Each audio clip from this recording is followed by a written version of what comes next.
Okay, so just a short one on not just Ange Postecoglou, but the Tottenham team, just in general, and their defeatist attitude. It frustrates me.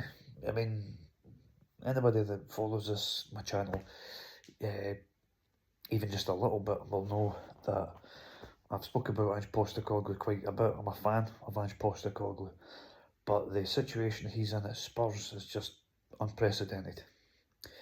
They've lost, they've broke records for how bad they are, and he's still in the job. There's no doubt about it, it's do or die in the Europa League. And even then, if they win the Europa League, I still hear some fans saying they don't want him to stay. So it's a bizarre situation. But anyway, they've been beat tonight by my English team, Nottingham Forest. My grandfather was a Nottingham man, so I'm happy with the result. But I'm listening to We Are Tottenham TV. It's a good channel. I do like the channel. The guys seem sound as well, but so many comments in their live and people are saying, well, it's okay, we only lost by 1 goal. Like, what kind of attitude is that? You're at home against, yes, Nottingham Forest, we're a good side, but you shouldn't be having that attitude against anybody. And they say Tottenham are one of the biggest clubs in England.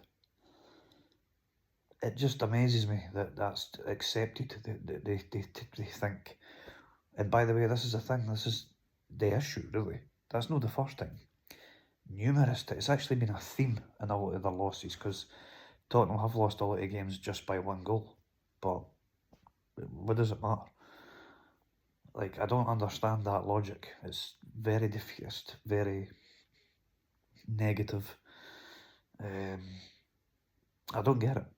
And if that's the general attitude within Spurs and Spurs circles, then it's no wonder they're doing as bad as they are.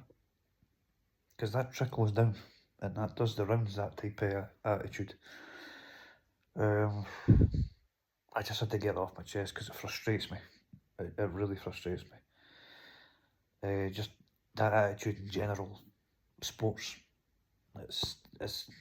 I could not support a team like that, or an individual like that. Like if it was a boxer or a darts player, saying, well, I just lost by 1 round or 1 goal, 1 leg, sorry. I suppose it's just slightly different. It is slightly different. But you understand my point. It's a very defeatist attitude for what's meant to be an elite football club. I don't get it.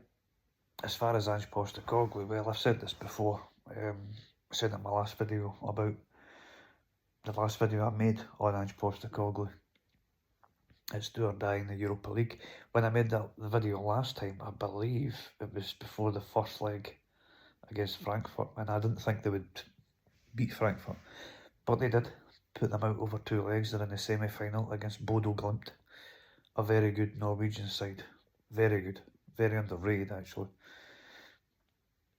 I think Tottenham have got a good chance against them, but listen, it's not about that. It's just it wouldn't make any sense for me anyway to sack him now. I see some fans saying, oh well, if we sack Ange now, it gives us the best chance to win the Europa League. I actually understand that logic, because if you got someone in like Harry Redknapp, as old as he is, I'm sure he could last as manager for a few weeks or a few months max.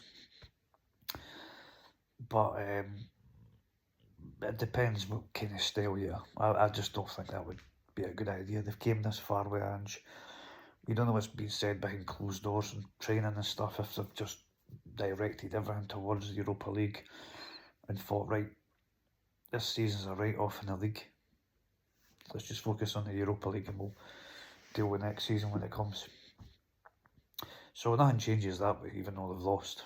I think he'll get the Europa League campaign and they'll take it from there. So, yeah, it's an interesting situation, but it's pretty much as you were. So, let's see what happens in the next few weeks and we'll take it from there.